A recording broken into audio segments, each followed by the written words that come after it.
Hello and welcome to the 7th edition of the Goa Arts and Literature Festival. Today with us we have Mr. Damodar Mauzo, who is the co-founder of the Goa Arts and Literature Festival, a short fiction writer and a novelist writing in Konkani. Welcome, sir. Thank you.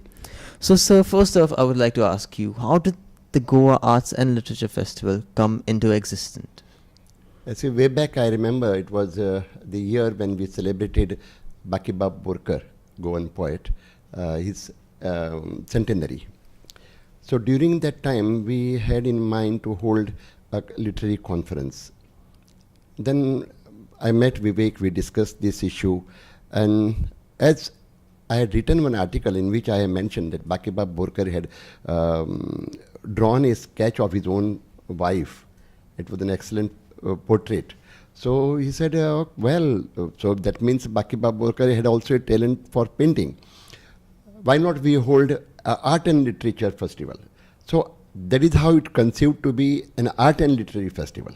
So at the same time, coincidentally, the then director of International Center Goa, Nandini Sahai, she was also contemplating of holding Lit Fest. After Jaipur festival picked up the momentum, many other places also were thinking of starting or already started also. So it was a good idea, and she thought since we also were thinking of on the same lines, why not collaborate? So she came to meet me and I pulled in Vivek, and then we discussed, and finally we decided we were also wanting to collaborate with somebody so that there should not be lack of funds and all that. So this gave us a good platform because we didn't have to worry about raising the funds and other things. So ICG took over the logistics of the festival, and both Vivek and myself decided to curate the festival. That is how we started. Yes, sir. So, sir, as you mentioned the Jaipur Literature Festival, you have been on the panel for many literature festivals such as the Singapore Literature Festival and the Hyderabad Literature Festival. How is the Goa Arts and Literature Festival different from these? Yeah, you see, each festival has its own characters. Jaipur Festival is huge in size. At any given point of time, you will find minimum 20,000 people, including students, flocking the entire venue. It is spread over 5 different or more than 5 different venues, and deliberations happen, and you have to choose which part you want to watch. So I feel Jaipur Festival is rich in content, no doubt, because they have not only writers and artists, but they have filmmakers, they have celebrities, they have people in the limelight. So there is more enthusiasm among the participants and delegates to have a closer look at the writers and a closer look at the film. Sometimes the filmmakers, they are flogged so much that they don't find a place to breathe also properly. So, in my opinion, Jaipur Festival has its own beauty. But I am more inclined to say our festival is part, away from Jaipur. The character is totally different. In Singapore is again a different type of festival. It is spread over so many days, and only the sessions are declared. It is not the entire day festival. Sometimes this Saturday and Sunday, then next Friday, something of that sort. Of course it is crowded, but then not of this, not like Jaipur. Now Hyderabad is more or less of the same type as ours, smaller in size, rich in content, and ours is a different from the point of view of the ambience, mainly the ambience. Goa as it is a scenic place, but an International Center Goa adds to the beauty of Goa and the festival. And besides that, the intimacy that the visiting writers experience, it is something out of the world. You don't find this. We always write to them, we will try to provide you the best of Goan hospitality, and we stand by that. So we are happy that people always have a word of praise for Goa Festival. Yes, that is true, sir. And sir, of late, your book was nominated for the Frank O'Connor International Award. How does that feel? See, basically no writer writes, or at least I believe, no writer writes for awards or for the publicity. We write because we have to. But then when awards like this or nominations come your way, we are always happy because that shows that our writings are being taken cognizance of worldwide. And I was particularly happy when Amitav Ghosh wrote to me in an email saying that you are in finest company with, I think, Margaret Atwood and renowned writers across the globe. So it was something, a feeling of elation I had that time. Of course, getting nominated itself was a great thing, so I was quite happy about it. And besides, I write in Konkani. People know me because it goes in translation to other, and the readership is wider. But it is something different to take, to reach out to the global scene. Yes. So I'm very happy that writers, I think there were very few writers who reached there with their translated works. I may be the only one probably from India. And that too writing in a language like Konkani, which is hardly known outside this country.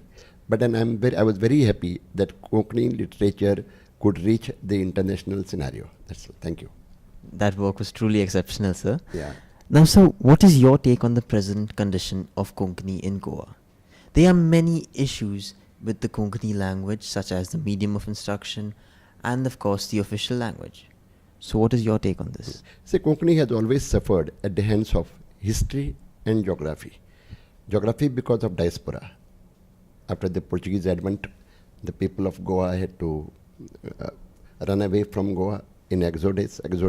So some settle in Karnataka, some settle in Kerala, some to Bombay and other places. So we got fragmented. But after the liberation of Goa, you remember probably in 1684, the Portuguese government had passed a decree banning the use of Konkani. It was not allowed even in speech. So people were forced to give up Konkani. But it is to the credit of the people of Goa particularly that they kept up Konkani as lingua franca. So in a way our history has suffered. Also we are proud of the Purushartha of Goan Konkani community, I would say. After liberation, Konkani movement took momentum, gathered momentum, and has attained some big heights, I would say. It was very difficult to catch up with the rest of the Indian languages in such a short span of time. But because the Goan creative writers and artists, they had access to other literatures. Now, Goans were used to read in Marathi, Hindi, English, and also Portuguese. So the richness of the content that they have read is now reflecting in Konkani literature. So that is how I feel that we never felt that we were away from creative writing or reading the creative books. Of course, after liberation of Goa, we got encouragement, and I think as a literary movement, we grew, will flourish, and I'm very happy that creative writers from among the masses are coming closer to Konkani and expressing themselves in Konkani. So in a way, it is a boost that we are getting in Konkani. We have our own problems, there no doubt. Each language has, but ours are magnified mainly because of the, as I said, geographical differences and historical, conditions. However, we cautiously exercise our efforts to bring all the communities together.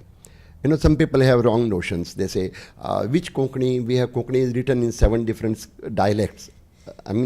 We speak different dialects. Each language does that. Even English spoken by Konkani with Konkani accent. Nobody, I'm talking about Konkani in British accent, is different, or Scots speak differently. Irish, of course, their own language also, but then the people, when they speak, is totally different. So within England also, you will find different dialects spoken. But when they go to school, they learn one language. So that leads to standardization, harmonization. So that should happen in Konkani also. So we should make a concerted and conscious effort to bring up our language as one language. So do you think that with all these issues, somewhere in the middle, the development of the language is hampered also? To some extent.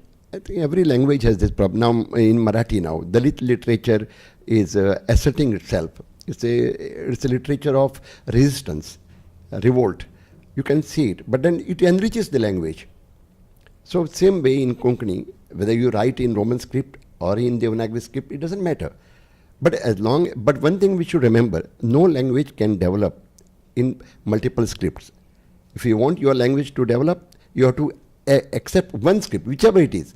And since Konkani is derived directly from Sanskrit or Prakrit, I would say, then it's a natural script for Konkani. So people have accepted Devanagari as script. But it doesn't mean that we should disown the writings in other scripts.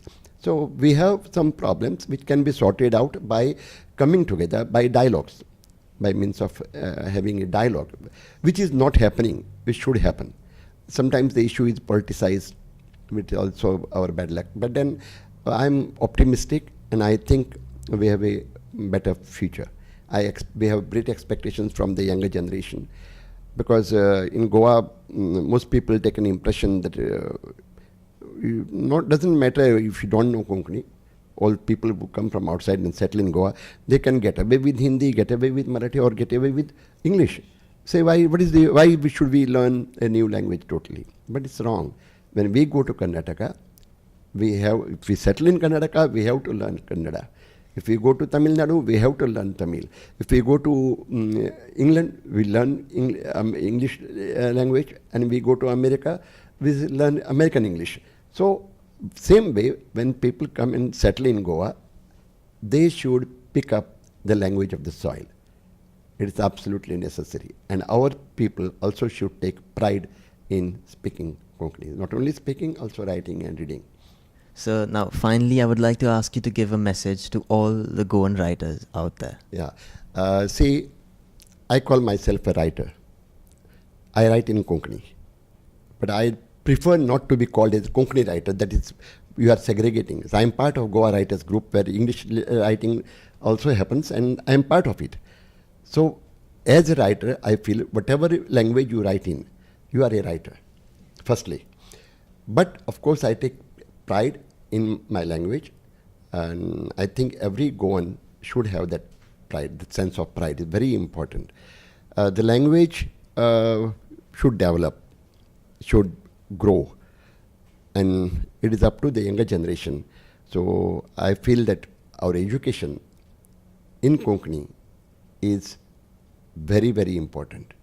But unless our children try to learn Konkani, read Konkani, we will not grow. Because you see, when you think in Konkani, then you write in Konkani.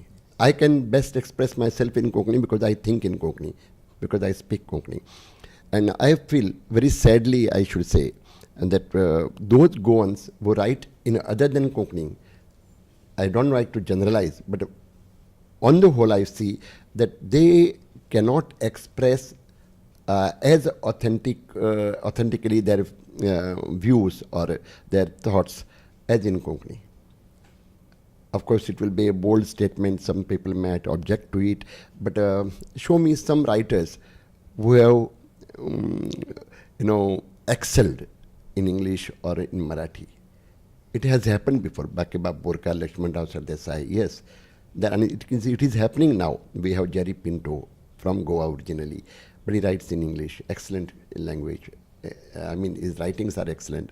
So there are exceptionally, and I don't mean that everybody who writes in Konkani also is an excellent writer, but I personally feel that when our youth will start expressing itself in their own language of the soil, I think they will be able to express themselves better. But for that, you have to master the language. I did not have any formal education in Konkani, unfortunately. But then I had struggled. We call it Svadhyaya, that is self-taught. So I have taught myself Konkani by interacting with the people across my village, across the state, and that is how I have, and by reading also, that is how I have mastered in sense I'm still doing it, but then the language. It's very important. I think the only message I would say, you can start writing afterwards, but you should keep reading. That is very important, and not necessarily only Konkani. Even the Konkani writers, it's unfortunately I find many young writers, because they can express in Konkani, they ignore other languages. It should not happen. You should read the best in English, the best in Marathi, the best in Hindi. Then only you will be able to give your best to your own language. Yes, sir. Thank you. Thank you, sir. It was an honor to interview you. Thank you, and तुमको सगळ्यांक देव बरें करूं. Thank you, everyone, and that was me, Samuel Pereira, at the 7th edition of the Goa Arts and Literature Festival. Please stay tuned for more interviews.